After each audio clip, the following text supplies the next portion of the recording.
Bien, dans cette conférence, cette salle virtuelle où nous avons prévu de parler du leadership pour la quatrième fois, donc c'est la quatrième partie, comme nous disons, c'est suite et fin, c'est la dernière partie de ce que nous avons commencé à voir depuis les semaines passées.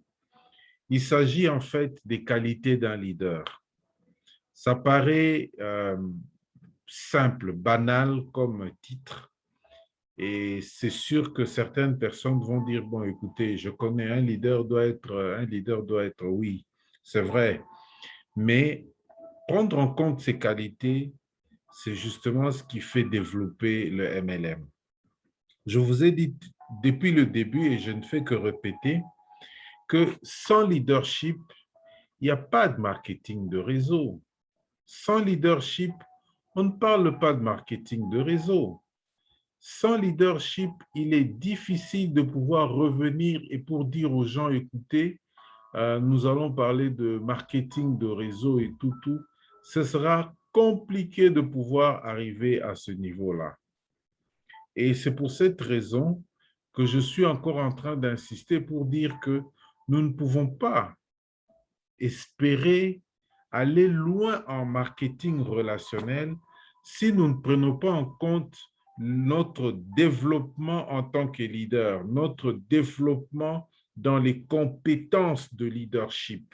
Voilà pourquoi j'ai pris des semaines et des semaines pour présenter 21 qualités d'un leader.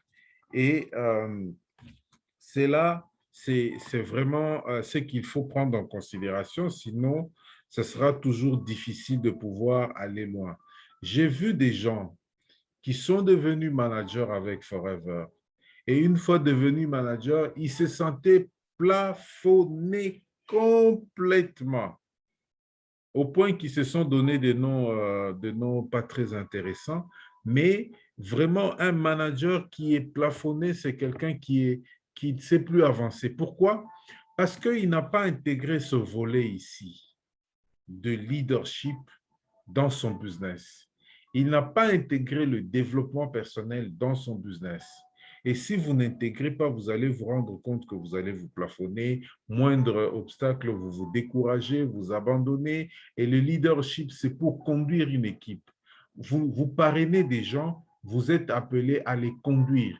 Et pour les conduire, les aider à réaliser ce qu'ils doivent réaliser, vous devez vous-même intégrer les qualités, surtout les qualités d'un leader. Je peux faire une masterclass pour présenter les choses d'une autre façon. Ce sera un peu plus scientifique ou un peu plus technique, etc.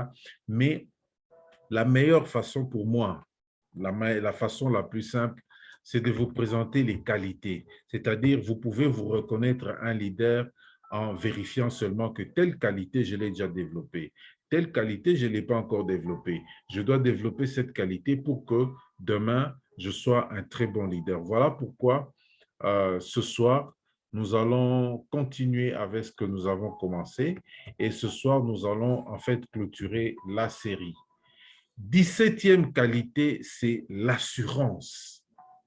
Un leader, c'est quelqu'un qui doit être caractérisé par l'assurance, une sorte de confiance en soi.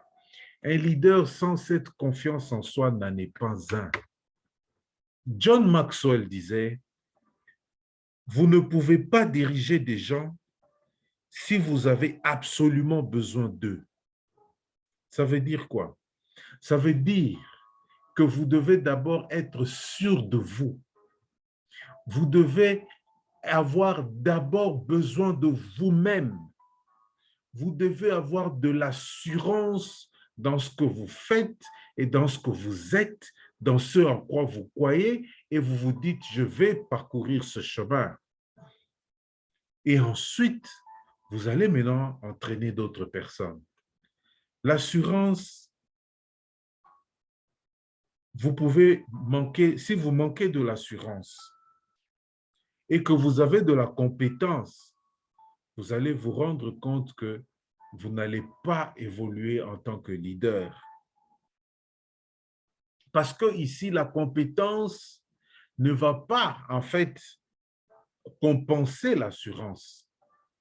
Il faut vraiment développer l'assurance, il faut développer la confiance en soi, il faut développer des qualités d'être d'abord soi-même, de croire en soi et de croire ensuite aux autres. Si vous croyez en vous, alors vous pouvez avoir de l'assurance. Si vous êtes sûr de ce que vous faites, si vous êtes sûr de ce que vous êtes, alors vous pouvez.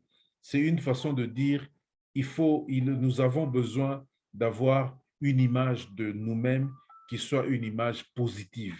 Et de cette façon, nous serons sûrs de nous. Et vous pouvez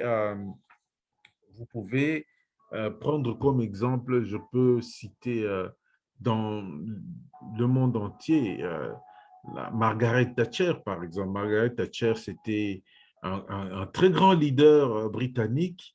Et Margaret Thatcher, dans tout son parcours, si vous regardez bien, c'est une femme qui a navigué ou nagé à contre-courant, comme on dit. Elle a nagé à contre-courant par rapport à sa période jusqu'à devenir Premier ministre britannique. Mais nager à contre-courant veut dire que pendant qu'elle évoluait, elle était souvent sujet à controverse. Et malgré le fait qu'elle soit sujet à controverse, Margaret Thatcher n'avait jamais changé ses points de vue. Elle continue à travailler dur, à rester elle-même et à évoluer jusqu'au bout. Et aujourd'hui, Margaret Thatcher, elle a été la première dame première ministre britannique et c'est l'une des grandes figures aujourd'hui qui montre jusqu'à quel point il faut avoir de l'assurance. En MLM, on a beaucoup de leaders qui ont de l'assurance. Vous en avez beaucoup. Quand ils parlent, vous sentez qu'ils dégagent de l'assurance, ils dégagent de la conviction. Ils sont en train de marcher sur un chemin. Et ça, c'est très important. C'est-à-dire, vous regardez la personne, vous dites, celui-là, il est en train de marcher avec assurance sur ce chemin. C'est-à-dire, il ne se trompe pas. Il n'a pas besoin de regarder si d'autres sont aussi en train de marcher. Il n'a pas besoin de regarder si ses filleuls sont en train de venir.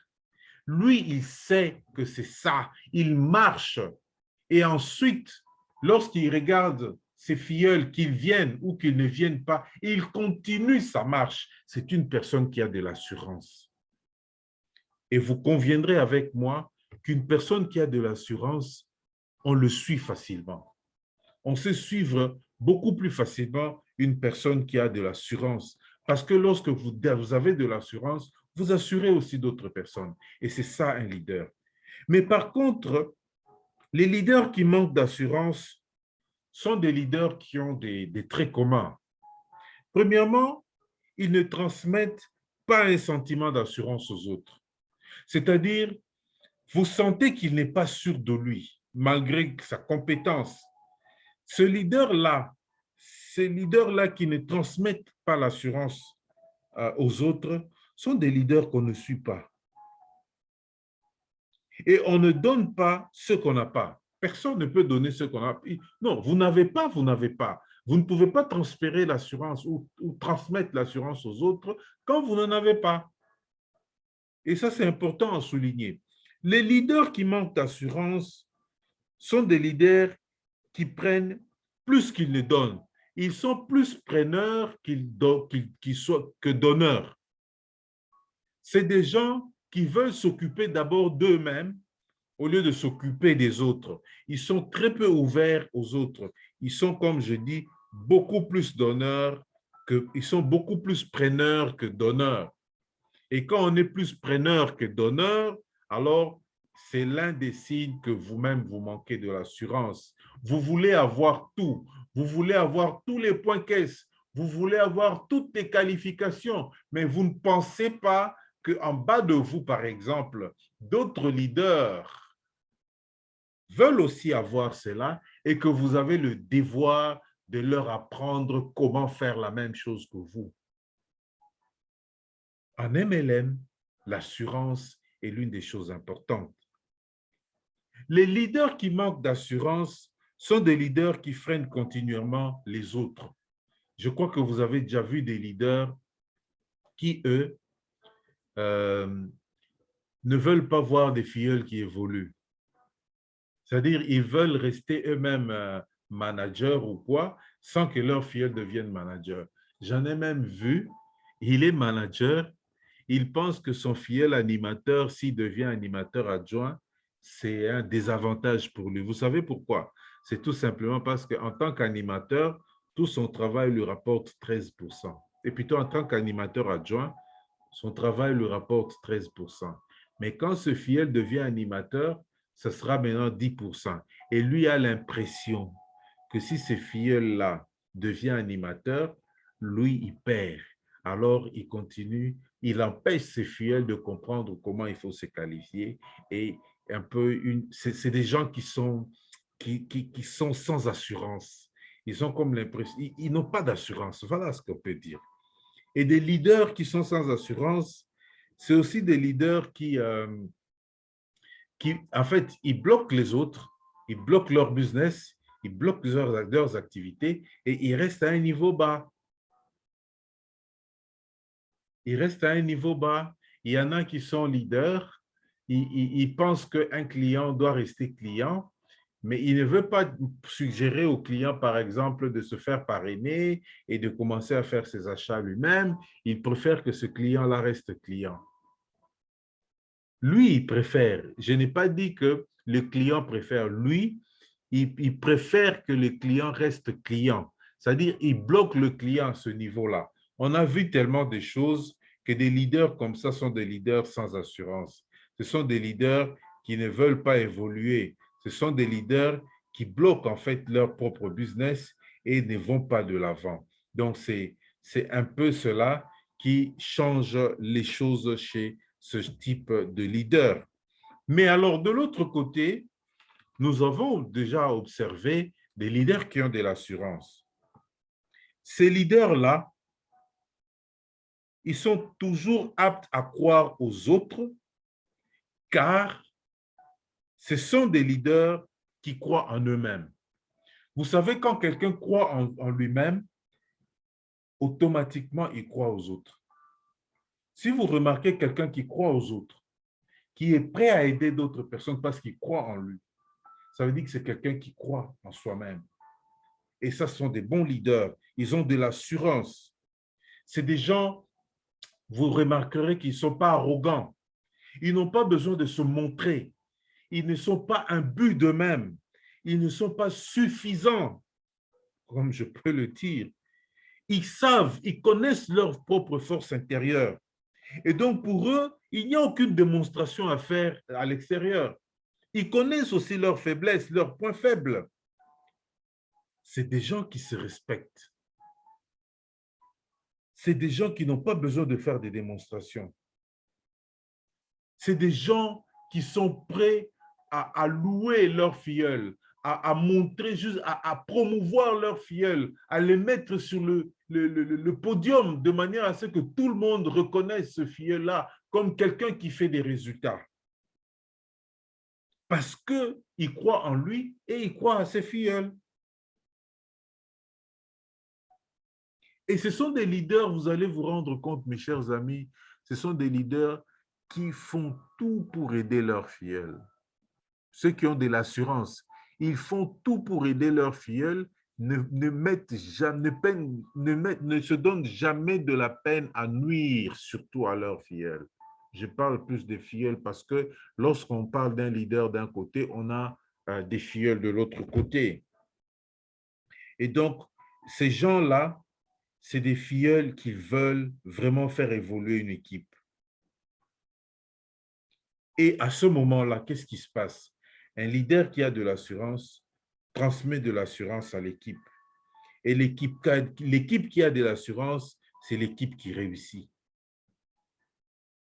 Quand l'équipe réussit, l'équipe est dans la joie, la bonne humeur et l'environnement est un environnement de réussite, un environnement de croissance. Donc, lorsque vous êtes un leader et que vous avez de l'assurance, vous le transmettez à votre équipe. L'équipe qui a de l'assurance, c'est une équipe qui réussit. Et cette équipe qui réussit, C'est une équipe où règne la joie.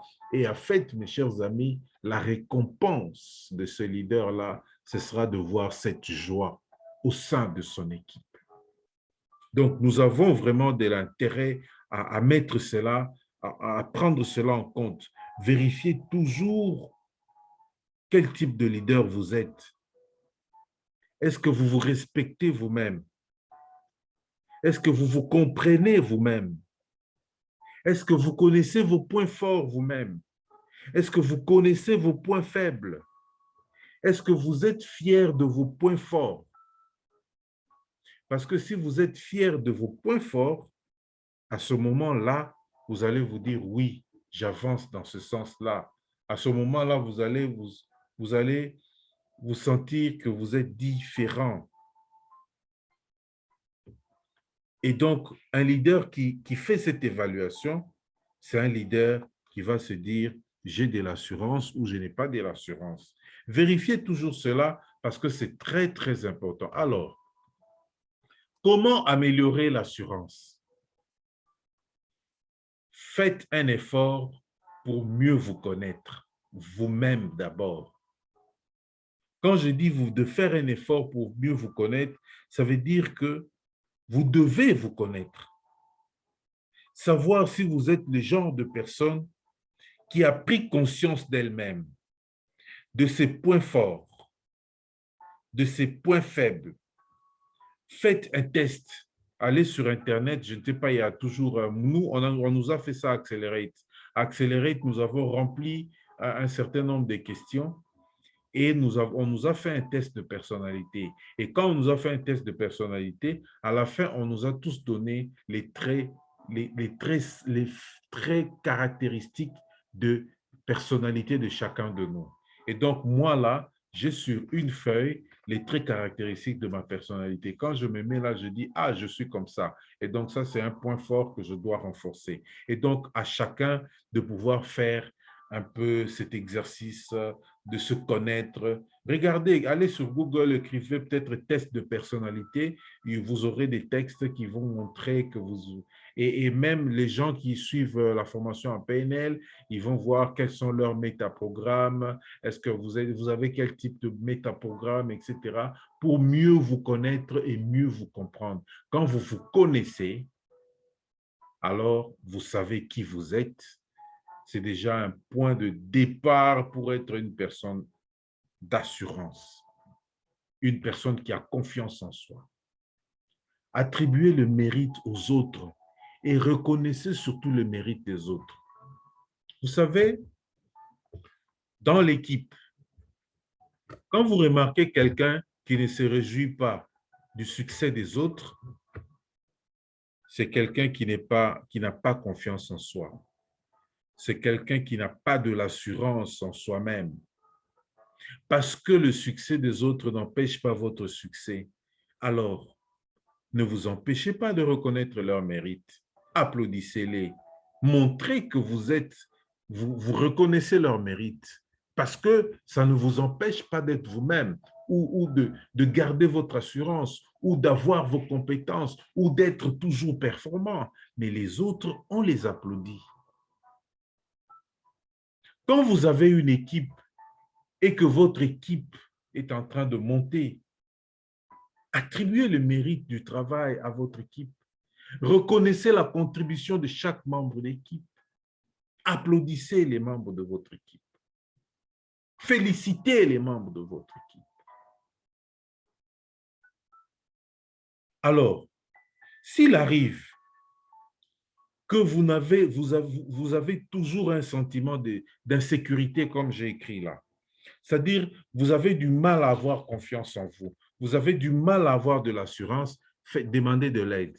C'est peut-être une question de demander de l'aide d'une façon ou d'une autre. Un coach peut vous aider, un psychologue peut vous aider. De toute façon, cherchez de l'aide pour que vous puissiez surmonter ce sentiment d'insécurité, ce sentiment de malaise, ce sentiment de manque de confiance en soi. C'est très important. Et si vous dépassez ce niveau, vous devenez un vrai leader.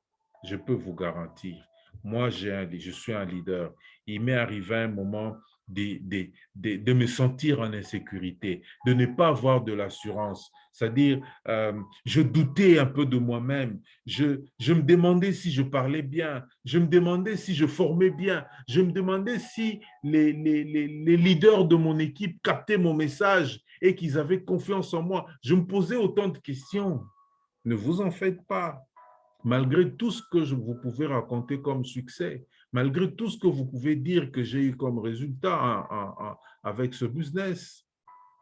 Mais voilà que, j'aime le dire toujours, lorsque je suis allé à la formation Accelerate, ce n'est pas pour rien que j'appelle Dr. Paul mon accélérateur. Je sais ce que veut dire participer à la formation Accelerate.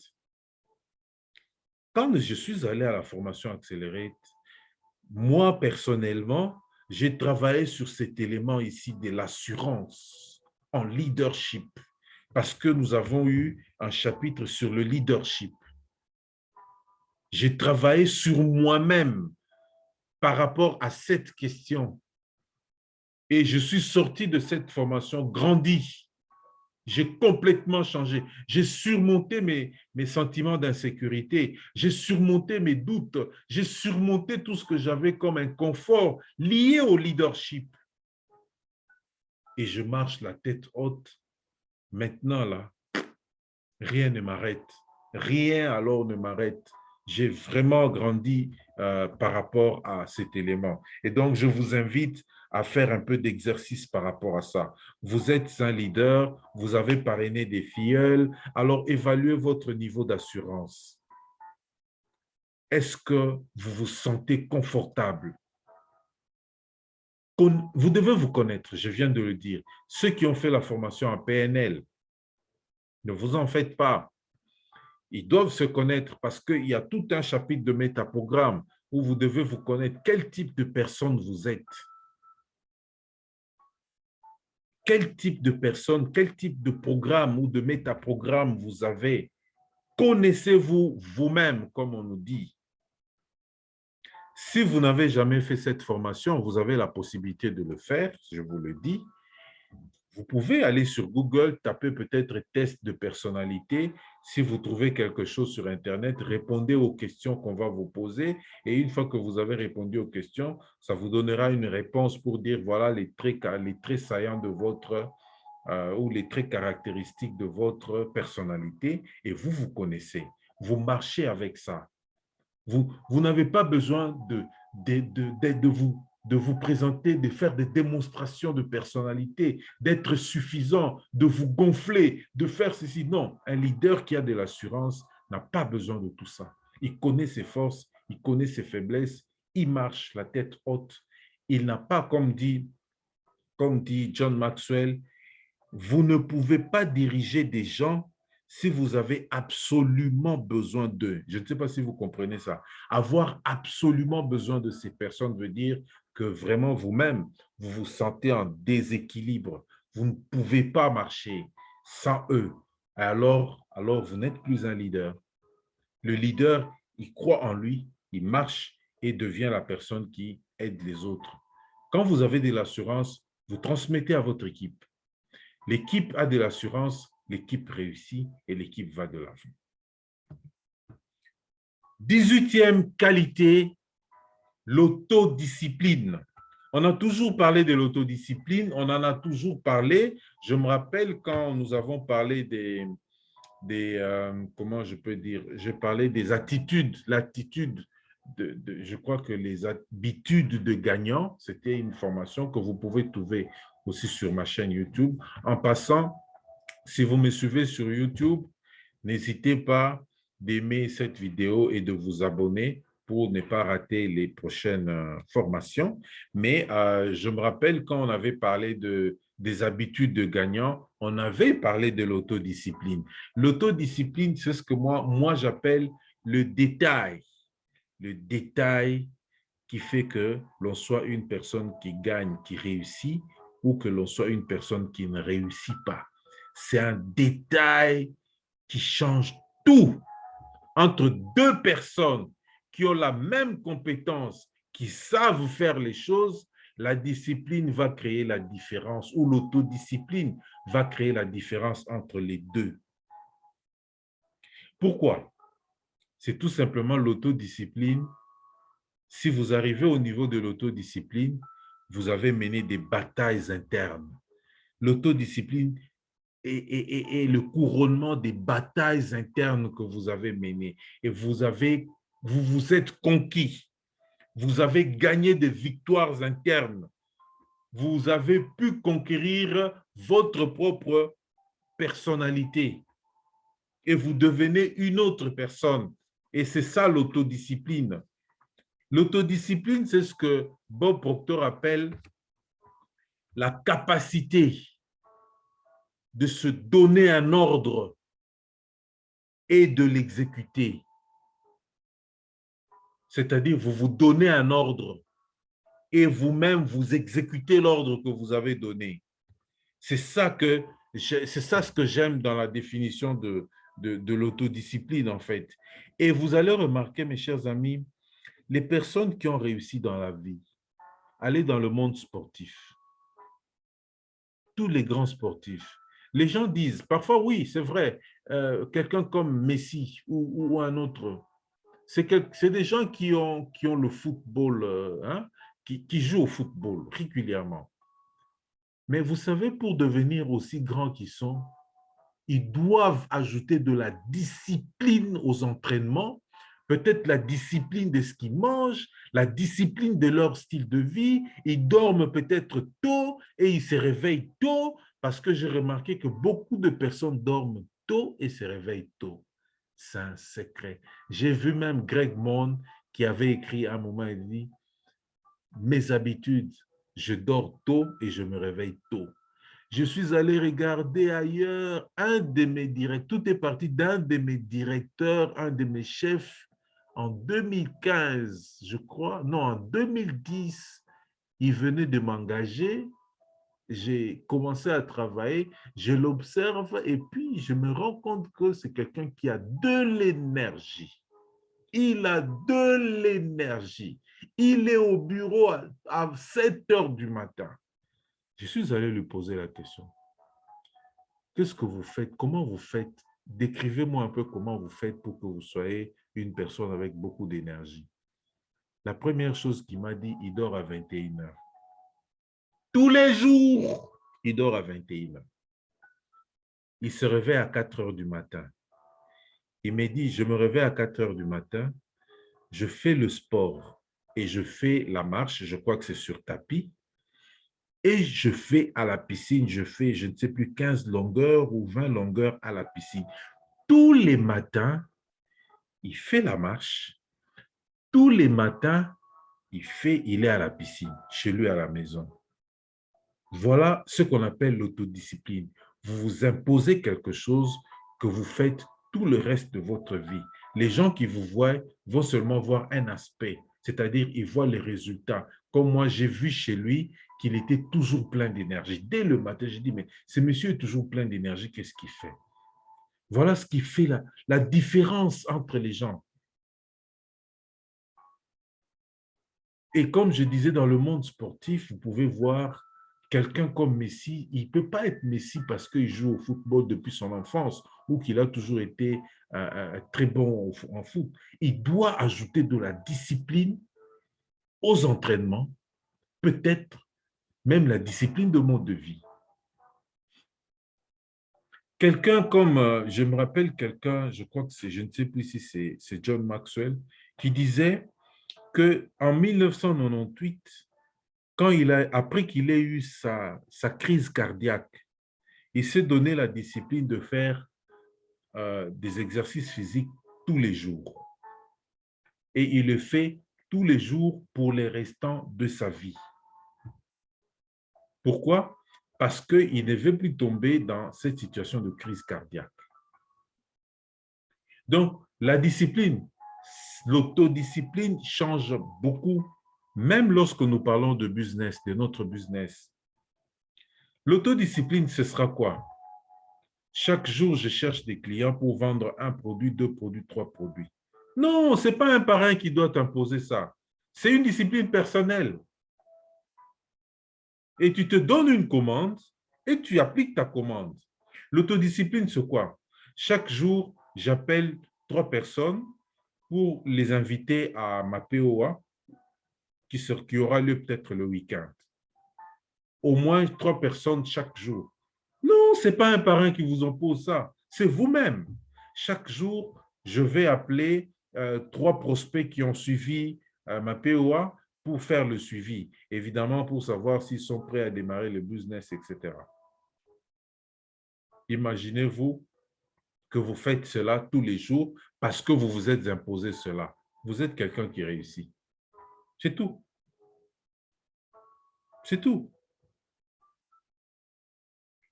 Et donc, ici, mes chers amis, je ne veux pas aller loin parce que nous parlons toujours de l'autodiscipline. Alors, comment améliorer l'autodiscipline? D'abord, vous devez apprendre l'habitude de développer vos priorités. Vous développez vos priorités, placez-les par ordre d'importance. La chose à faire d'abord, ensuite celui-là, ensuite celui-là. Et la deuxième chose à faire, c'est que quand vous avez fait cet exercice, vous devez respecter vos priorités. Quelle est la chose la plus importante que vous allez faire? Quelles sont vos priorités de la journée? Quelles sont vos priorités de la semaine? Appliquez-vous à faire ce travail. Je vais vous raconter une chose. Aujourd'hui, lundi, c'est une journée pour moi, une journée où je peux faire la vente, mais ce n'est pas une journée où je fais des appels. Pourquoi? Parce que j'ai l'avant-midi avec des réunions, une réunion qui me prend jusqu'à peut-être 13 heures, et puis je dois retourner, me concentrer, préparer la formation des lundis, etc. Et à 18 heures, je suis avec vous comme maintenant. Aujourd'hui, je finis, pendant que je retournais, un ami m'appelle pour chercher à me voir. Je lui ai dit, pas question.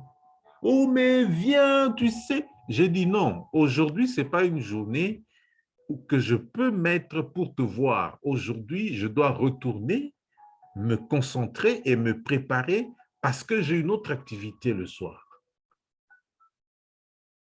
Je m'impose cela et je le respecte moi-même. J'accorde une priorité à cela et je ne m'en dérobe pas. Souvent, les personnes qui établissent des activités journalières et respectent cela, quand à un moment de leur vie, ça devient leur style de vie. Ça devient leur style de vie. C'est comme ça que je prends le deuxième point, c'est de vous donner les règles de conduite. C'est-à-dire développer des méthodes de travail sur une base quotidienne. Développer cela. Lundi, je fais ça. Mardi, je fais ça. Ou bien chaque jour, je fais ceci. Chaque matin, je fais cela. C'est un peu ce que nous appelons, ceux qui ont suivi ma formation sur la routine gagnante, que chacun développe ou bâtisse sa routine gagnante. C'est ça l'autodiscipline aussi. Chaque jour, je me réveille à telle heure, je fais ceci, je fais le sport tous les matins, je fais ceci tous les matins, je fais cela tous les matins, je lis une page d'un livre tous les matins, j'écris ceci tous les matins, je prie tous les matins, etc., etc. Des choses comme ça. Je médite tous les matins ou le soir. Chacun établit une règle ou des règles de conduite, développe sa routine gagnante et développe ses méthodes de travail. Et chaque jour, il s'est fixé une façon de faire les choses. Ça devient son style de vie. Ce ne sera plus l'autodiscipline, mais ce sera quelque chose qui est automatique. Et quand ça devient automatique, c'est d'autres personnes qui vont voir en cela une qualité d'autodiscipline. Je me rappelle quand on faisait, bon, je vais reprendre bientôt, les POA au siège les samedis, les commentaires que je recevais des gens étaient, ah, ce manager-là, il est très ponctuel. En tout cas, il faut être là à 10 heures, sinon vous ratez. Lui, il est toujours ponctuel. C'est-à-dire, moi, c'est une discipline personnelle de se dire que quand quelque chose commence, je dois être là à temps et puis je commence à l'heure et tout. peut-être que c'est un métaprogramme pour moi, et donc ça se fait automatiquement sans que je réfléchisse, mais d'autres personnes voient ça comme une exception. Ils disent non, celui-là, il faut faire attention, il est comme ça. Et vous recevez des feedbacks, ça vous surprend même de voir que c'est une exception. Parce que vous vous êtes fixé des règles et finalement, vous les appliquez vous-même. Vous êtes fixé une méthode de travail, vous les appliquez et d'autres personnes trouvent en cela quelque chose d'exceptionnel. Troisième chose, laissez tomber les prétextes, les excuses. Et comme disait Nkobi Selekou, elle disait, ne négociez pas avec ce que vous vous êtes fixé comme engagement personnel. Je crois que c'est elle qui disait ça. Ne négociez pas. Ayez des activités qu'on appelle des activités non négociables. Vous faites le MLM, vous faites le marketing relationnel. Vous avez besoin de toucher à quelque chose qui touche au relationnel parce que ça fait partie de votre business. Quand vous rencontrez des gens, rencontrez-les en professionnel de marketing de réseau. Quand vous parlez aux gens, parlez avec eux en professionnel de marketing de réseau. Alors, si vous vous fixez par exemple la tâche de dire 3 personnes par jour, alors ne négociez pas avec cet engagement de faire 3 personnes par jour. Laissez tomber les prétextes. Oubliez les excuses. Les excuses seront toujours là. Une raison, par exemple, pour que je ne fasse pas ceci, une raison, par exemple, pour que je ne fasse pas cela. Et vous savez, quand vous commencez à vous donner des excuses, à un moment de la vie, vous allez commencer à trouver que cela est correct. Et si vous commencez à trouver que vos excuses sont, disons, c'est correct de se donner des excuses, c'est à ce moment-là que les choses vont commencer à tomber. Un sportif qui s'appelle Jerry, attendez, je cherche son nom, Jerry Rice. Ce monsieur, à un moment, il peinait, il voulait vraiment abandonner. Alors, il s'est dit, non, non, non, non. Lui-même, il s'est dit intérieurement, non, non, non, non, non, n'abandonne pas. Car une fois, toi, là, Jerry, donc, c'est comme si moi-même, je me parle, moi, Gabriel, je me parle à moi. Lui-même, Jerry, il se parle et dit, n'abandonne pas. Car une fois que tu auras pris l'habitude d'abandonner, tu penseras que c'est correct de le faire. Tu penseras que c'est normal d'abandonner. Tu penseras que c'est une situation normale, mais ce n'est pas une situation normale. Les personnes autodisciplinées n'abandonnent pas. Les personnes autodisciplinées respectent ce qu'ils font et ils négocient pas avec ce qu'ils ont pris comme engagement personnel, parce que c'est du coup personnel. Ce n'est pas un engagement que vous avez pris avec quelqu'un d'autre. Vous avez pris ça avec vous-même. Et respectez ce que vous avez pris comme engagement avec vous-même, parce que ça ne viendra jamais de quelqu'un d'autre. Ayez toujours à cœur de finir ce que vous avez commencé. N'allez pas jubiler sans que vous ayez fini ce que vous avez commencé. Obtenez des résultats et applaudissez-vous. Restez concentré sur ces éléments. C'est très important pour la vie. C'est très important pour tout ce que nous faisons en MLM. Rappelez-vous, il y a un dicton qui dit le meilleur moment, je crois, qu'est-ce qu'on dit? Le meilleur moment pour planter un arbre, c'était il y a 25 ans. Et le second meilleur moment, c'est aujourd'hui, c'est maintenant. Alors, qu'est-ce qui vous attend? Faites en sorte que votre arbre d'autodiscipline pousse maintenant, pas demain, aujourd'hui, pendant que nous parlons. Qualité 19, le service. Un leader doit apprendre à servir.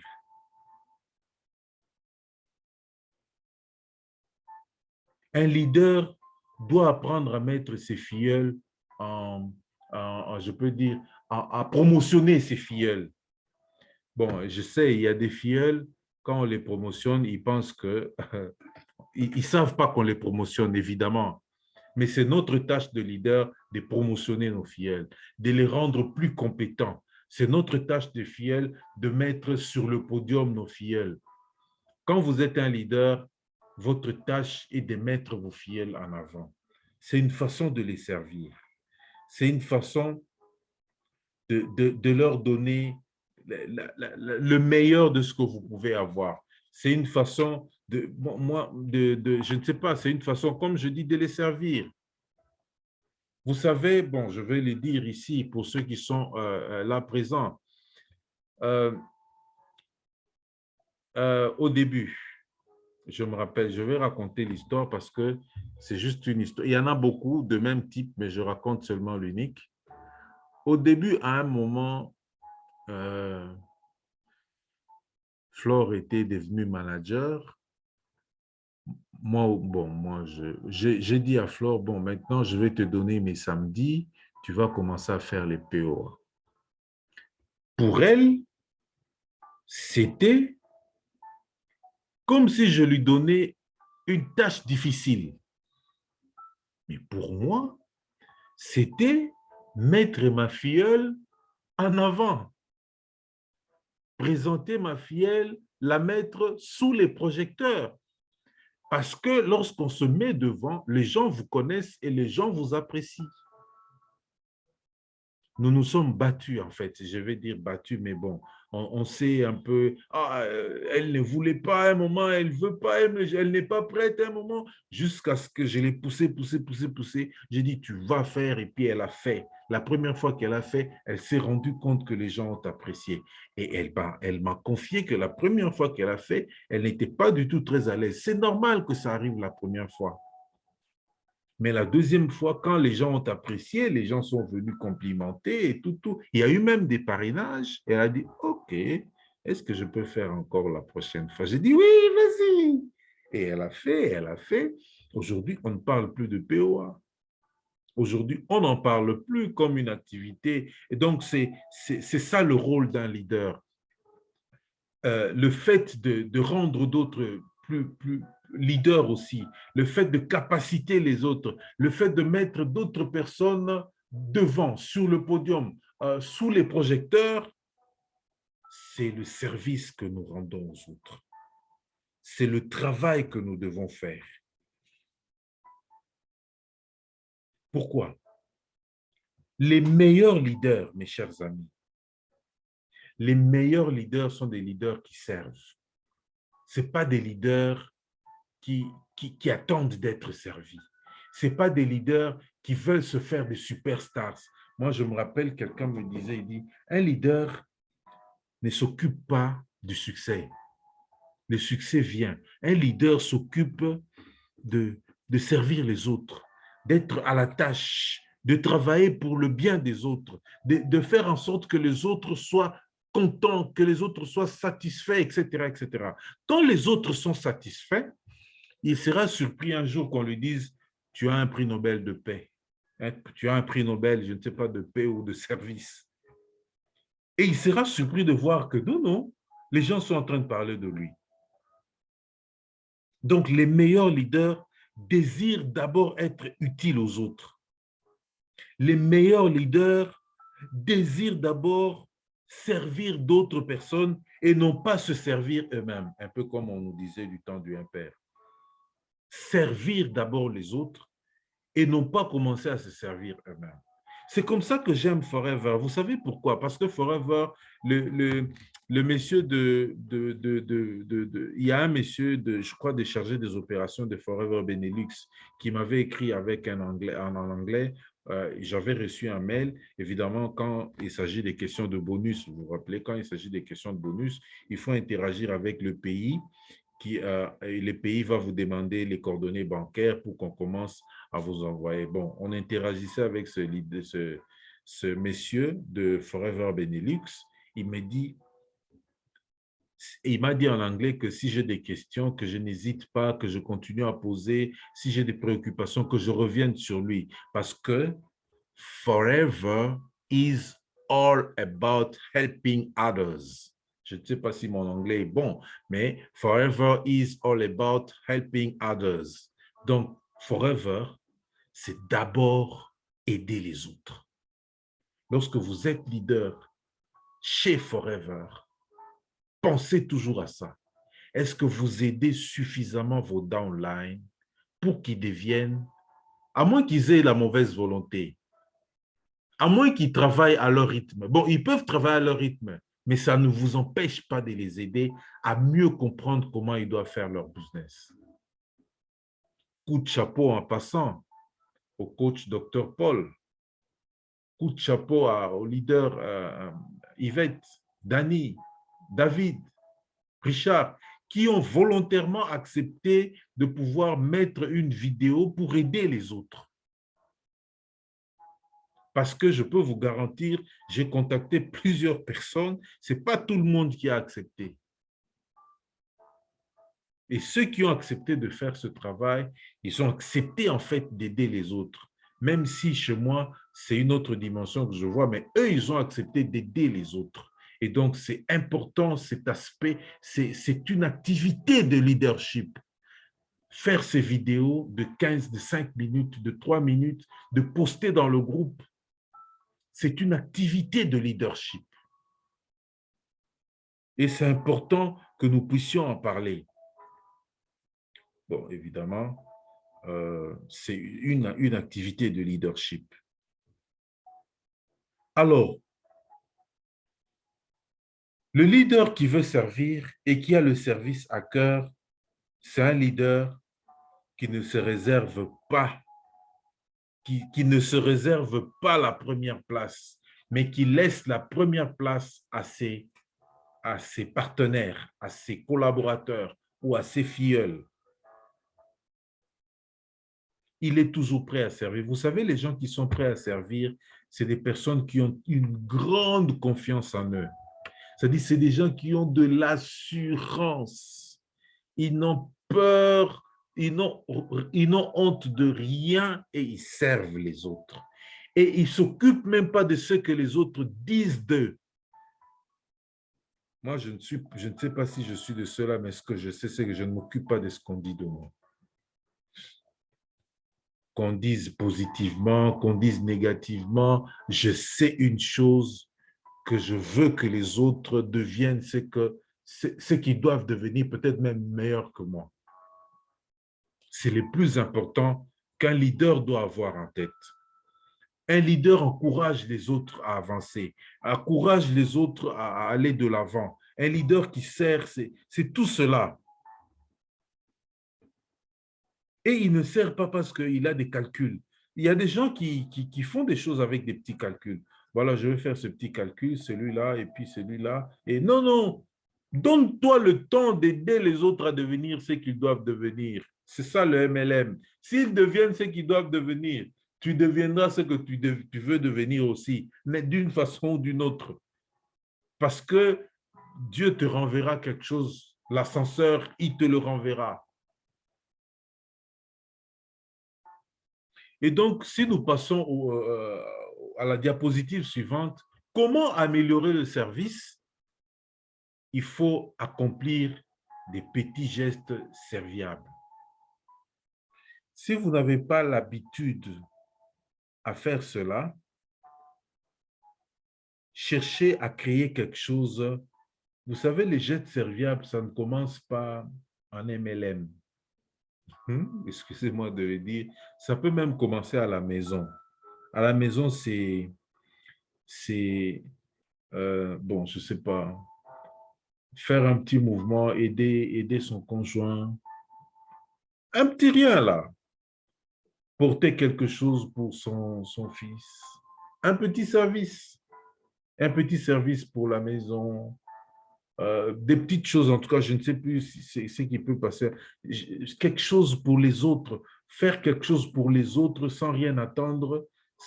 Une fois que vous commencez à faire ces petits gestes ici et là, c'est des gestes serviables à la maison, ça peut être là où vous travaillez, etc. Vous allez vous rendre compte qu'en tant que leader, vous accomplissez ces gestes serviables sans difficulté. Sans difficulté. et ça devient quelque chose qui vous renforce en leadership. J'ai écrit « Apprenez à marcher lentement parmi les foules ». Marcher lentement parmi les foules. En 2006, je crois 2006, oui, 2006, 2006.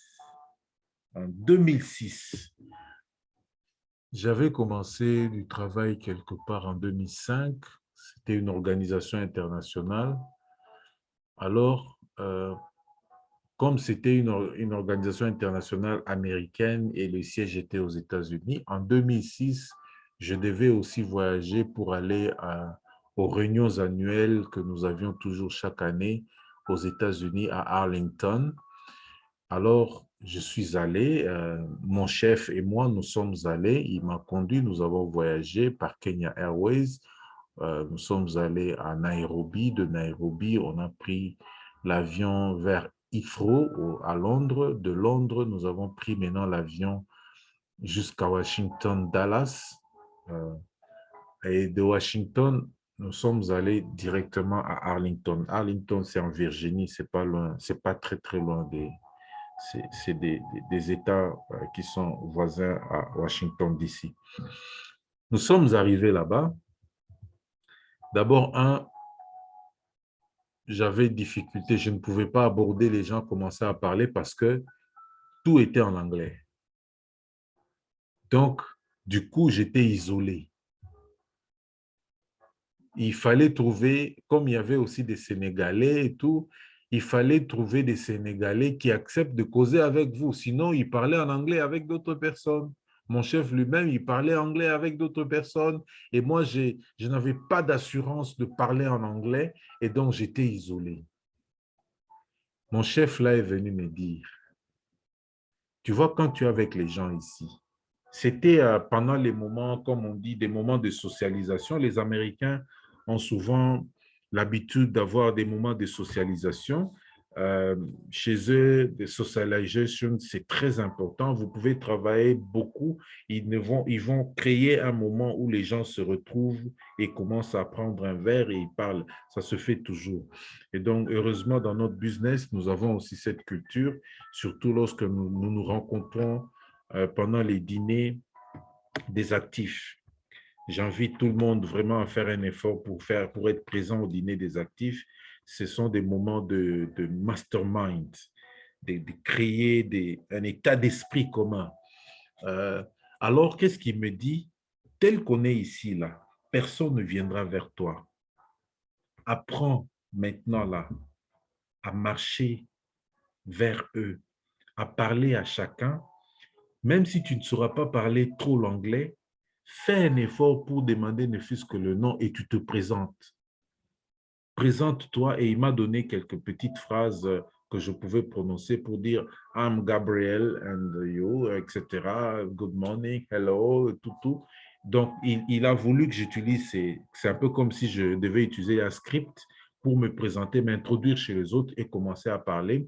Et en faisant cela, je retenais pratiquement qui est qui. Bon, moi, avec ma mémoire, je retiens vite qui est qui dans la salle et tout, tout. Je retiens des noms des gens, je retiens leur origine, le pays où ils sont, qui ils sont dans leur pays. Et finalement, ça m'a mis à l'aise. Et je commençais à me débrouiller dans mon anglais bizarre que j'avais à ce moment-là, sans m'occuper de quoi que ce soit. Vraiment, j'ai fait l'exercice. Il m'a bousculé, quoi. Il m'a dit, va, non, parle aux autres. Pourquoi tu restes seul comme ça? Je commençais à parler aux autres et c'est ça, apprendre à marcher lentement parmi les foules. Lorsque vous êtes dans une activité ou n'importe quoi, fête, etc., cocktail quelque part, prenez l'habitude d'aborder les gens. Prenez l'habitude de parler aux gens. Ne restez pas avec vos amis habituels. Allez vers les autres, présentez-vous, parlez avec eux. Au besoin, essayez de leur poser deux, trois questions un peu sur le modèle de forme, comme on dit, famille, occupation, récréation, message et tout, tout, tout. Et ces gens-là, quand ils vont commencer à parler, vous les découvrez. Si ce n'est pas un milieu des leaders en MLM, ça peut faire des prospects. C'est-à-dire ici, c'est juste l'exercice d'aller vers les autres, de parler aux autres, de ne pas rester soi-même. C'est de cette façon que vous allez commencer à comprendre que non, à grandir dans le service, à faire des gestes serviables. Et j'ai écrit pour la dernière chose de passer à l'action. Pourquoi j'ai écrit passer à l'action? C'est tout simplement pour dire que s'il y a quelque chose à faire, il faut commencer à servir. Si vous n'avez jamais été quelqu'un qui fait le service, qui est habitué à servir les autres, moi, je vais vous conseiller de passer à l'action. Ça veut dire quoi? Entrez quelque part, dans une organisation. Ça peut être à l'église, ça peut être dans votre église, ou une organisation de bénévoles, ou une ASBL, quelque chose de social. Prenez le temps de participer aux activités bénévoles. À l'église, c'est peut-être nettoyer l'église, c'est peut-être faire le protocole à l'église, des activités de ce genre-là, ou une ASBL, vous allez déposer la nourriture chez les orphelins. Soyez des personnes prêtes à servir. Faites-le d'abord physiquement, c'est-à-dire sur le plan émotionnel, vous n'êtes pas habitué.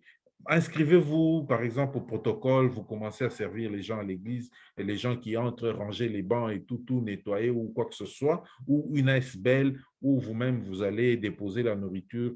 Soyez prêts à être dans le groupe des gens qui vont, par exemple, visiter les prisonniers, dans le groupe des gens qui vont visiter les orphelins, dans le groupe des gens qui vont rendre service quelque part, les bénévoles, ou alors des bénévoles qui vont faire un travail d'intérêt communautaire et tout. Et quand vous vous inscrivez là-bas, vous apprenez à faire certaines choses et émotionnellement, ça va commencer à venir.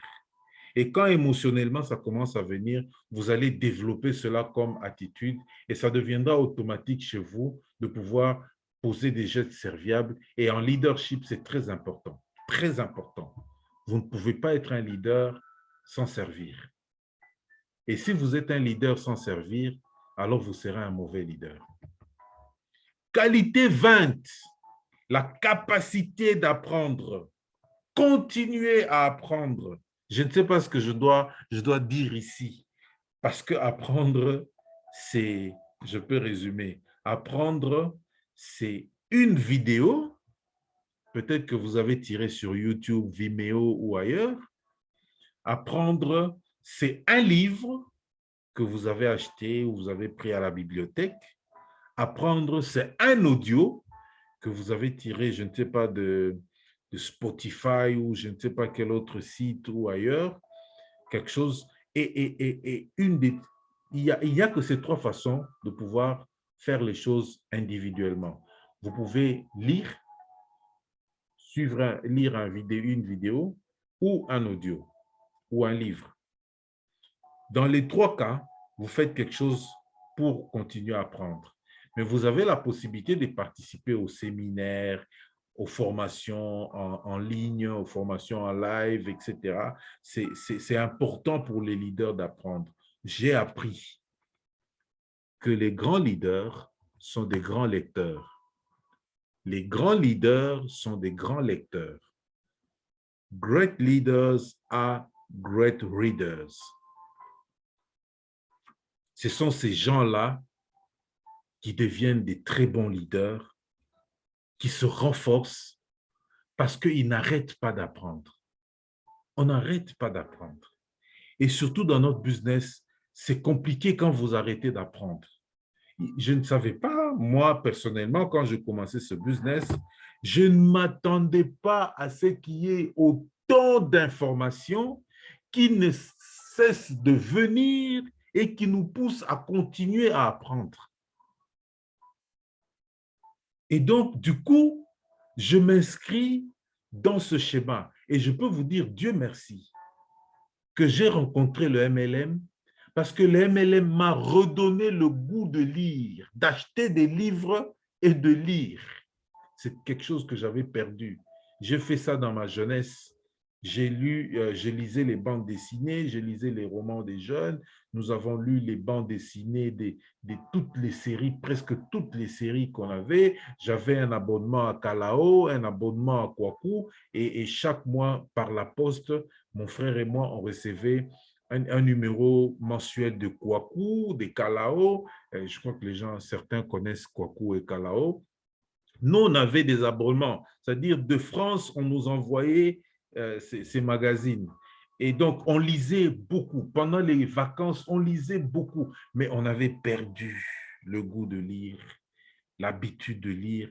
Mais grâce au MLM, je vous dis que chaque fois que je voyage et qu'à l'aéroport, je tombe sur une librairie, j'achète un livre. Et c'est ce qui fait que j'ai toujours des livres à lire parce qu'il y en a même que je n'ai pas encore lu. Donc, apprendre grâce à MLM, vous allez renforcer vos capacités, devenir d'autres personnes. Voilà ce que le MLM fait de nous. Le MLM fait de nous des meilleures personnes, pas seulement pour le business, mais aussi pour la vie.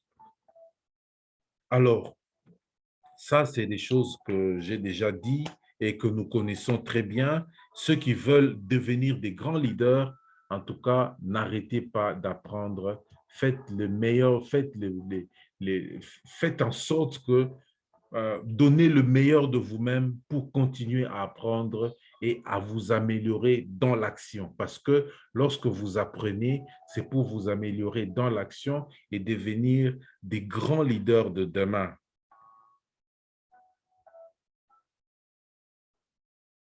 Alors, nous pouvons facilement passer au point sur comment améliorer votre capacité d'apprentissage. D'abord, observez comment vous réagissez aux erreurs. Lorsque vous commettez une erreur, comment réagissez-vous?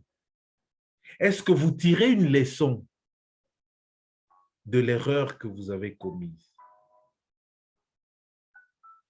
Lorsque, par exemple, on vous fait un feedback, est-ce que vous en tirez du positif?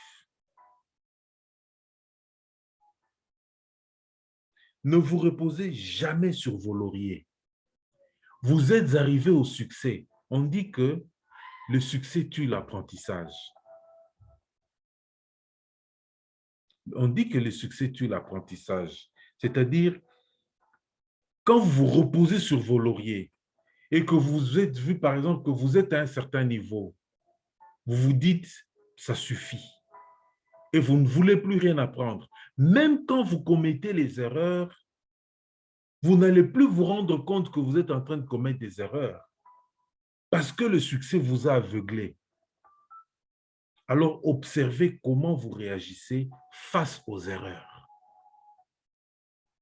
Ce n'est pas nécessaire que vous puissiez le dire, vous puissiez dire comment vous réagissez face aux erreurs publiquement. Non.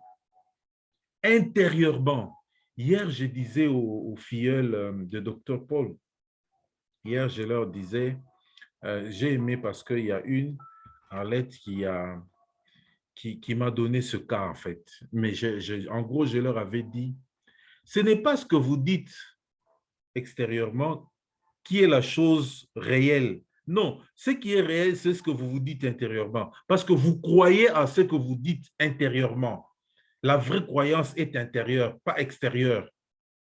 Et donc, lorsque vous réagissez, la manière dont vous réagissez aux erreurs intérieurement, c'est cela qui vous permettra de comprendre si vous avez les bonnes dispositions ou à apprendre, la volonté ou l'humilité d'apprendre ou pas.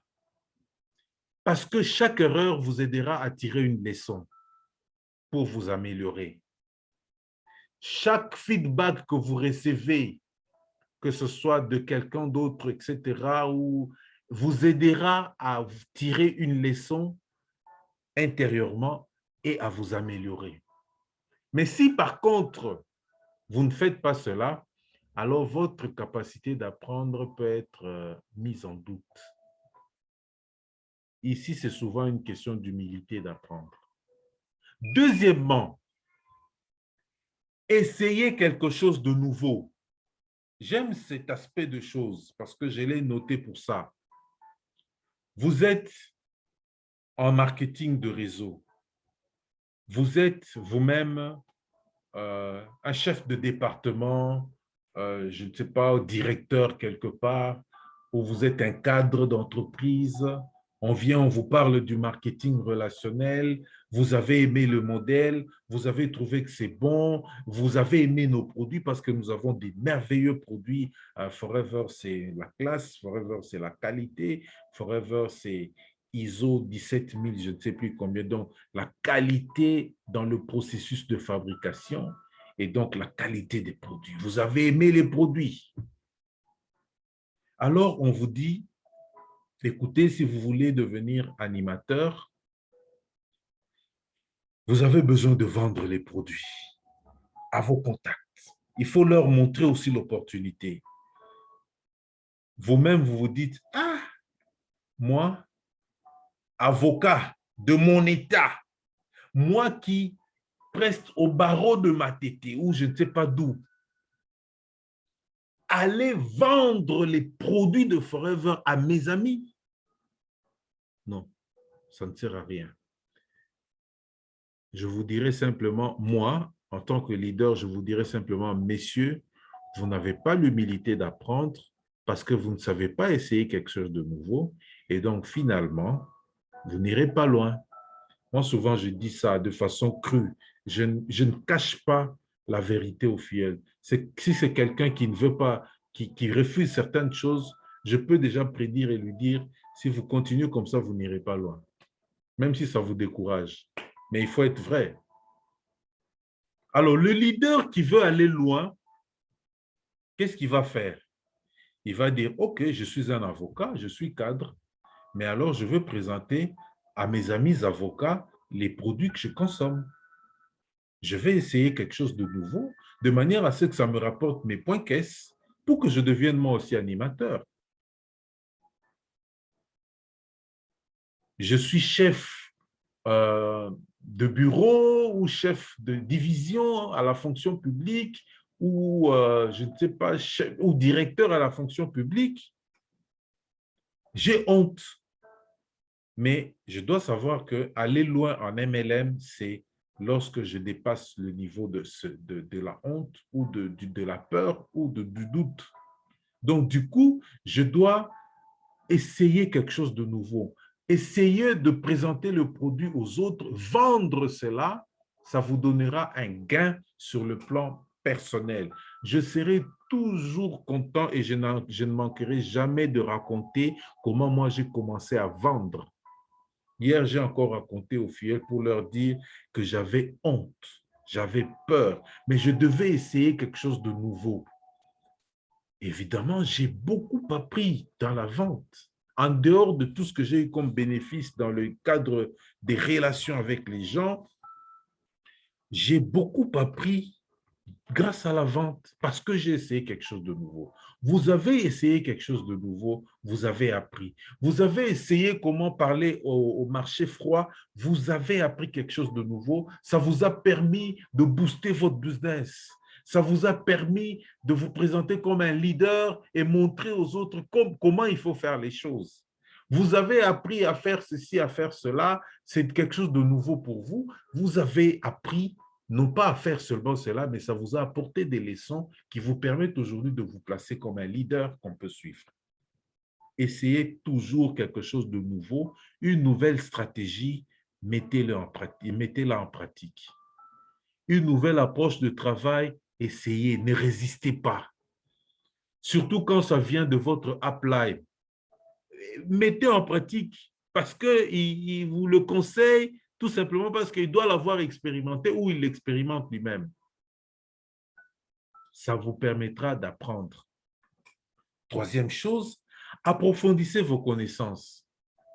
Approfondissez, mes chers amis. Le MLM, c'est un trésor. Il y a beaucoup d'informations à puiser. Il y a de la littérature comme pas possible. MLM, marketing relationnel. Les auteurs, je ne fais que découvrir des auteurs en MLM. Ne laissez pas passer un livre MLM sans que vous l'ayez lu en entier. Si ce n'est pas un livre, c'est un audio. Deuxième chose que je peux dire, lorsque vous avez lu, parce que je parle de l'approfondissement, quand vous avez lu, posez-vous la question comment vous devez vous approprier de ce que vous avez lu. Ça ne doit pas rester au niveau des connaissances. Appropriez-vous, intégrez cela dans la pratique de votre vie, dans la pratique de votre business. Faites en sorte que ce que vous avez lu, puisse faire partie de vous. Quand vous apprenez quelque chose de nouveau, posez-vous toujours la question de savoir comment je vais m'approprier de ceci pour que ça fasse partie de mon existence, de mes pratiques de vie. Ça peut être en marketing relationnel, ça peut être par rapport aux produits, l'utilisation de produits ou en développement personnel. Voilà pourquoi je suis allé suivre la formation à PNL. Je voulais comprendre. Quand j'ai vu que c'était bon, c'était intéressant pour tout le monde, j'ai recommandé aux filleuls, etc. Ceux qui ont mordu, disons, qui ont accepté, sont allés suivre la même formation. Ça les a aidés à grandir. Ils peuvent aussi demander à d'autres personnes qui sont leurs filleuls de suivre aussi la même formation. Ça va les aider à grandir. N'arrêtez jamais, approfondissons nos connaissances par rapport, vous savez, quand nous faisons un business comme celui-ci, nous avons besoin de connaître les hommes parce que nous parlons aux hommes pour leur présenter l'opportunité, nous parlons aux hommes pour leur vendre des produits. Nous devons connaître les hommes. Et pour connaître les hommes, il faut apprendre à connaître les hommes. Si vous êtes psychologue, tant mieux. Vous êtes déjà psychologue. Nous qui n'étions pas des psychologues, on était obligés d'approfondir les connaissances par rapport à la connaissance de l'homme. Comme ça, je sais comment réagir. Comme ça, je sais comment parler. Comme ça, je sais comment communiquer. Est-ce que c'est des produits?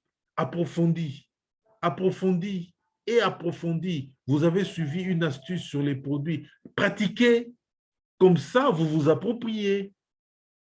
Vous avez lu quelque part, on a dit que nos produits font ça, ça, ça, ça. Pratiquez et comme ça, vous allez vous approprier. Moi, j'ai aimé ce que mon épouse avait fait avec le Bright lorsque nous avons tous appris comment il faut utiliser le Bright pour les soins intimes, etc., le lips et tout, tout, tout, tout. Mon épouse a tout utilisé. Elle s'en est appropriée et elle continue à utiliser. La conséquence, c'est quoi? C'est que quand je veux vendre le Bright à une dame, j'appelle madame, je lui dis, explique. Madame explique avec aisance parce qu'elle utilise. Elle peut même vous raconter les effets qu'elle a sur le lips. Et elle raconte parce qu'elle a pratiqué, elle a utilisé. Mais quand j'apprends qu'il y a des gens qui savent que tel produit, sur le plan de connaissance, hein, tel produit a tel effet, fait ceci, et qui n'a jamais lui-même expérimenté, ce n'est pas bon. Connaître, approfondir les connaissances, c'est toujours s'approprier ce que j'ai appris. Dernière qualité, parce que nous sommes à la qualité 21, la vision. J'ai mis la vision à la fin. Comme ça, nous partirons, nous nous séparerons avec la vision. Qu'est-ce que je dois dire de la vision? Je vais encore reprendre une histoire que coach Dr Paul m'a racontée hier. Le fondateur, vous savez, mon col est un hôpital de l'Opus Dei. Moi, j'ai eu à fréquenter l'Opus Dei au campus. Il y avait des gens de l'Opus Dei qui nous prêchaient tout, qui nous amenaient qui nous amenaient chez eux pour étudier parce que c'était calme, on devait étudier. Ils aiment des gens comme ça. Alors, je connais l'Opus Dei. En tout cas, les étudiants, surtout de notre temps, connaissent l'Opus Dei. Ils connaissent parce qu'il y avait beaucoup. Moi, j'étais comme un sympathisant, j'allais étudier et tout, mais j'avais beaucoup de gens tout autour de moi qui étaient vraiment, qui faisaient partie de l'Opus Dei.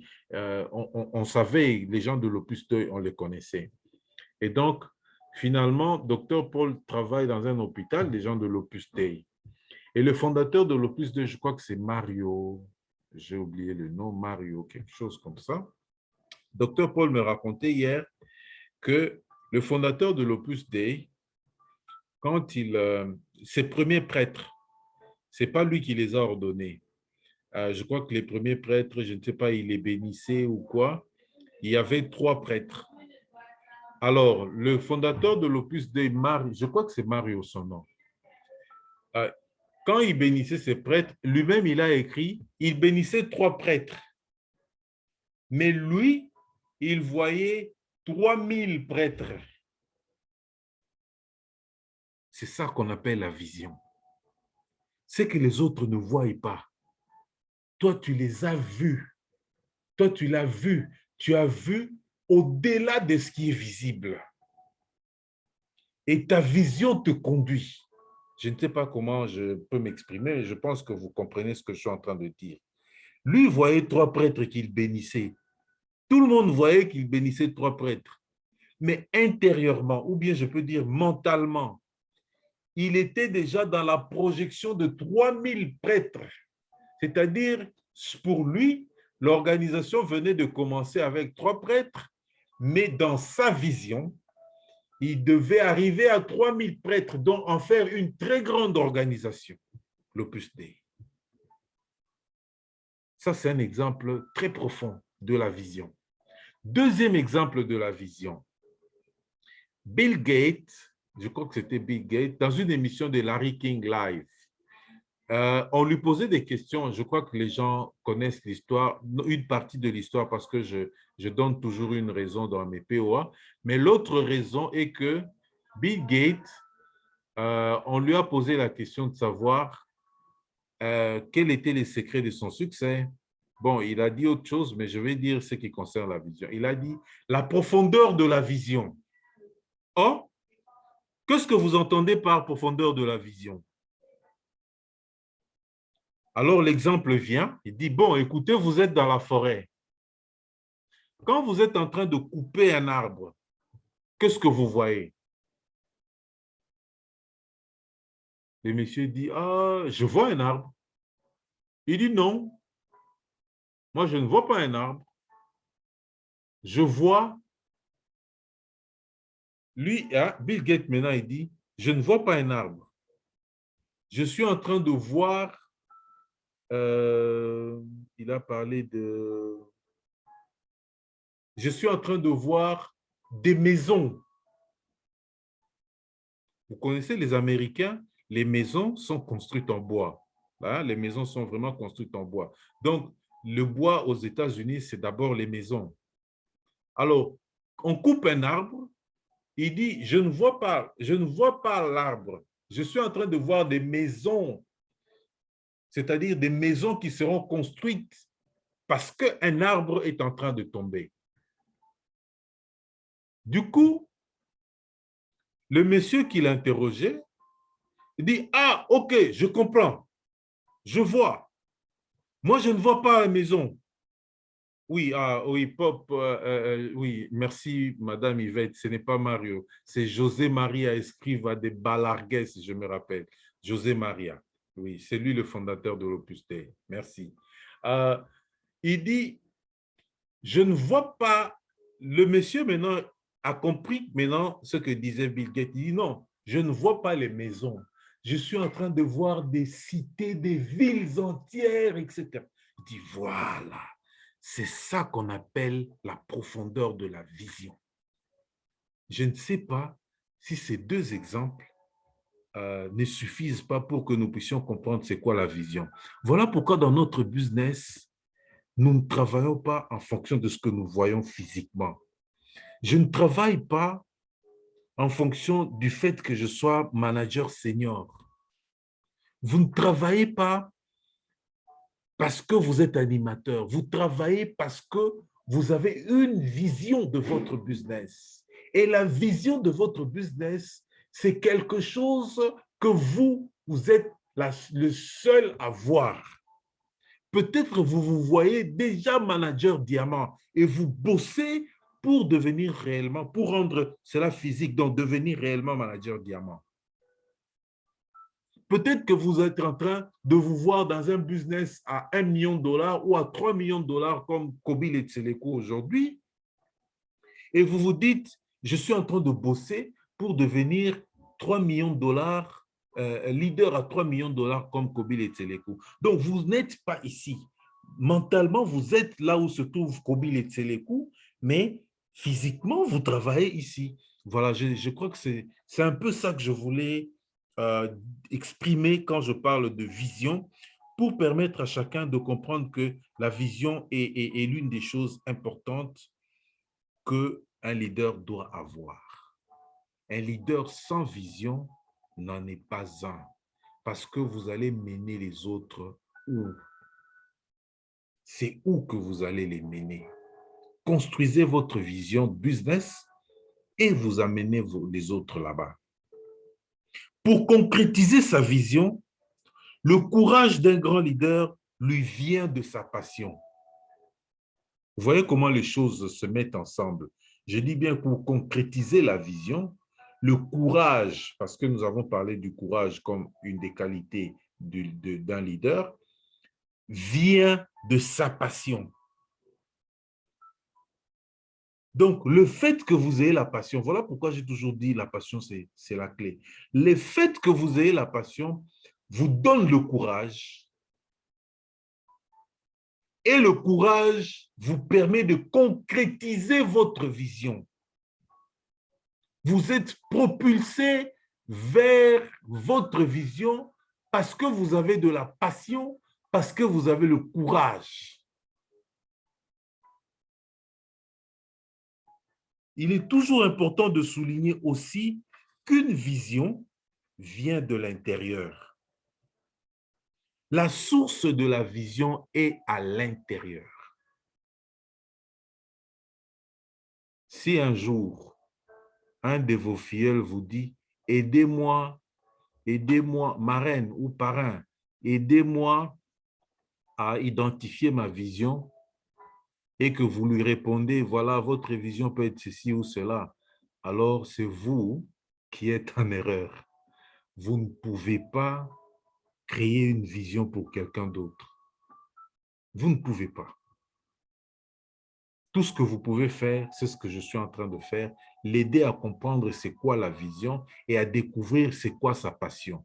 Lorsque vous découvrez votre passion, qu'est-ce qui vous passionne le plus et qui fait que vous soyez avec Forever pour construire une vision? C'est à ce moment-là que vous comprenez c'est quoi votre vision.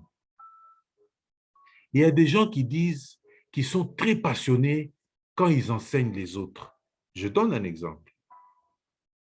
Ça veut dire quoi? Ça veut dire qu'il va finalement, puisque sa passion, c'est vraiment enseigner les autres, il va construire un business où il va être le leader qui enseigne tout le temps les autres et qui passe beaucoup de temps à enseigner les autres, à faire des formations, à conduire d'autres leaders, à devenir aussi des grands leaders et tout, tout, tout, tout. Et quand il va faire ça, il découvre sa passion, il est dans sa vision, il devient l'homme qu'il voulait devenir et son business, il peut être diamant, mais ce n'est pas le diamant qui l'intéresse, mais c'est sa passion-là, sa vision-là, d'être ce leader-là qui continue à enseigner d'autres personnes et à faire de ce qu'il va devenir. Donc, c'est un peu ça qui fait qu'on ne peut pas construire une vision pour quelqu'un d'autre. Cherchez votre vision à partir de votre passion. Qu'est-ce qui vous passionne et qui fait que vous rencontrez Forever? Forever devient l'instrument, l'outil qui vous permet d'atteindre votre vision. Donc, une vision, parce que je parlais du courage aussi, une vision, c'est aussi ce qui vous permet de pouvoir réunir les ressources. D'abord, vous allez réunir vos ressources mentales parce que vous avez une vision. Quand je dis ressources mentales, vous aurez l'attitude de ne pas abandonner, l'attitude de ne pas se décourager. Vous avez réuni vos ressources mentales. Vous allez réunir vos ressources physiques en tant que personne humaine pour concrétiser votre vision. Vous allez réunir vos ressources financières pour concrétiser votre vision. Évidemment, vous allez aussi réunir l'opportunité d'avoir d'autres personnes à côté de vous pour concrétiser votre vision. Ça peut être d'autres leaders, ça peut être vos filleuls, ça peut être d'autres personnes qui vous aident à atteindre votre vision. Ça peut être votre upline, etc. Donc, lorsque vous commencez à réunir tout cela, vous allez vous rendre compte que vous avancez. C'est comme ça que j'ai toujours dit, moi, ça c'est moi qui dis que quand vous vous fixez un objectif, Dieu vous donne les personnes, Dieu vous donne les ressources et Dieu vous donne les idées pour que vous puissiez avancer. Je voudrais que vous puissiez retenir cet élément parce que votre vision viendra du fait que vous écoutez votre voix intérieure, hein, entre nous. Vous avez une voix intérieure, ça s'appelle l'intuition, ça s'appelle la voix intérieure, ça s'appelle le subconscient, je ne sais pas comment vous appelez, ça s'appelle. Vous avez une voix intérieure, ça c'est à vous. Mais ce n'est pas suffisant pour concrétiser une vision. Vous avez une voix qui vient d'en haut. Je voudrais que nous puissions retenir cela aussi. Nous sommes des êtres humains. Nous savons qu'au-dessus de nous, Dieu existe et que Dieu nous connaît mieux que nous. Nous ne pouvons pas négliger la présence de Dieu dans notre business. Parce qu'il nous inspire, il nous donne le courage, il nous éclaire, il nous montre le chemin, il nous connaît mieux que nous-mêmes et il nous fait percer.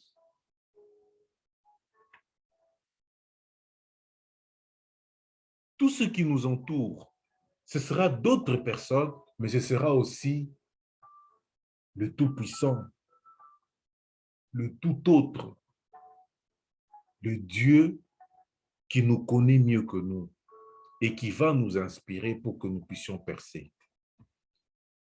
Tout cela, mis ensemble, nous aide à concrétiser notre vision.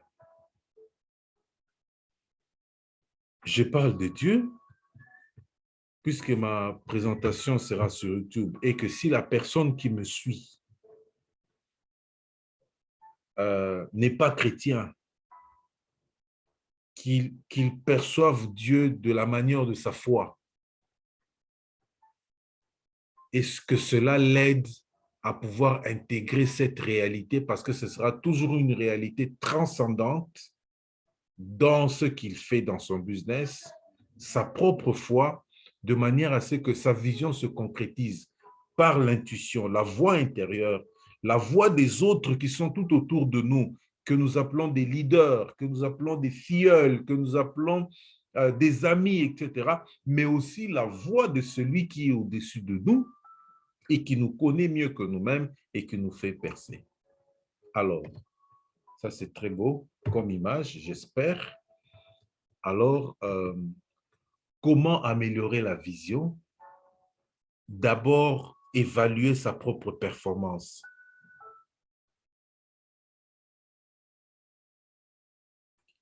Vous pouvez vous poser la question de savoir comment vous évoluez vous-même. Comment vous vous y prenez? Est-ce que vous avancez comme il faut? Évaluez-vous, évaluez vous-même votre propre performance. Mettez votre vision par écrit. L'erreur que beaucoup de gens commettent, c'est de ne pas écrire leur vision. Vous n'avez pas besoin de le voir réaliser tout de suite, mais écrivez. Mettez votre vision par écrit et comme on nous le conseille, lisez votre vision périodiquement, ça peut être chaque jour, etc., 2 fois par jour et tout.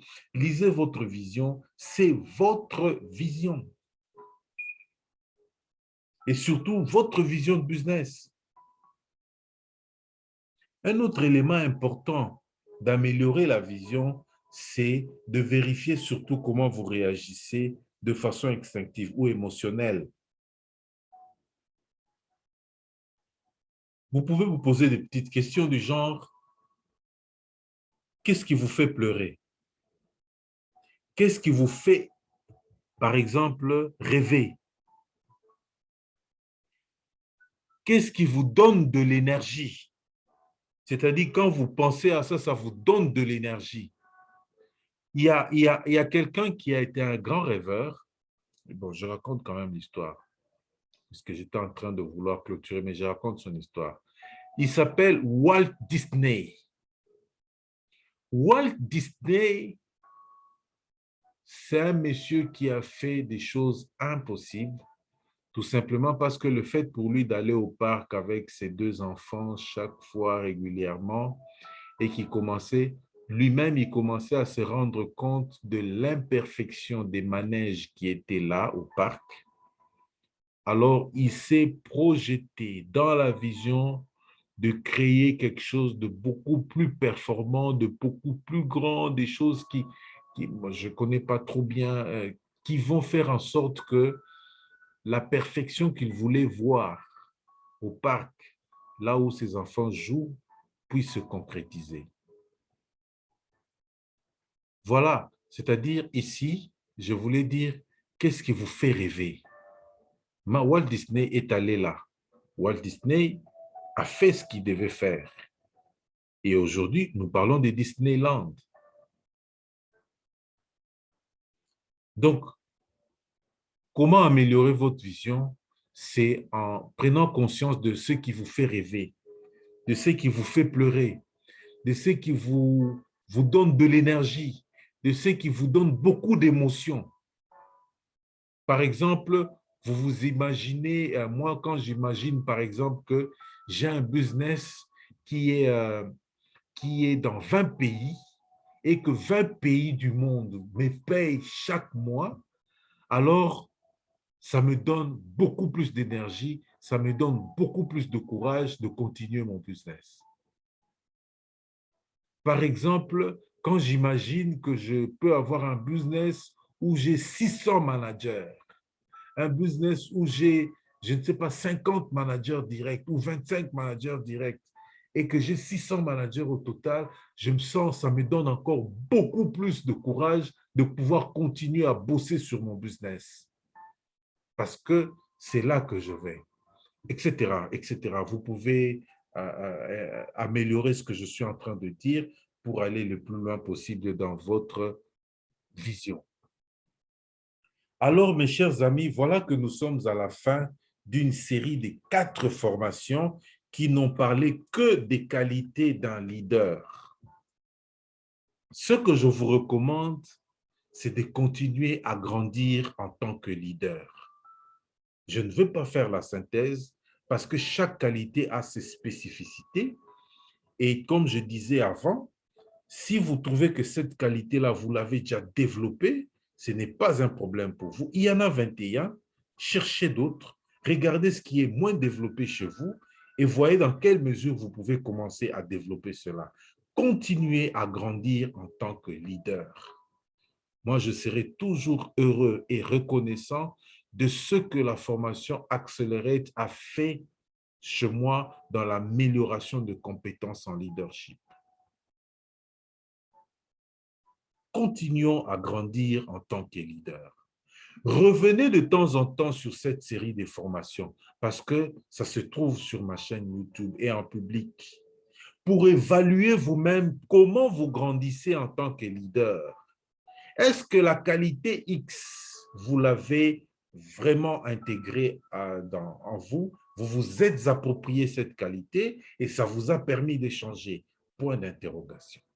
Revenez de temps en temps, suivez de temps en temps pour voir comment vous évoluez. Imposez-vous un programme de formation personnelle, soit sous forme d'audio, sous forme de vidéo, ou soit des livres que vous avez achetés ici ou là, afin de renforcer vos compétences en leadership. Imposez-vous un programme de formation afin de renforcer vos compétences en leadership. Je répète, imposez-vous un programme de formation personnelle afin de renforcer vos compétences en leadership. Avec ceci, moi, j'ai fait ma part. Je clôture la formation en leadership sur ces questions de qualité d'un leader et je souhaite que chacun puisse voir dans quelle mesure il peut y revenir à tout moment pour pouvoir s'améliorer. Nous allons évoluer, comme j'ai toujours dit, avec questions-réponses, préoccupations, enrichissement. Mettez tout ce que vous pouvez mettre comme sauce dès que je vais arrêter le partage d'écran. Comme ça, nous pouvons interagir pour voir un peu quelles sont les implications liées à tout ce que nous avons appris les 4 dernières semaines.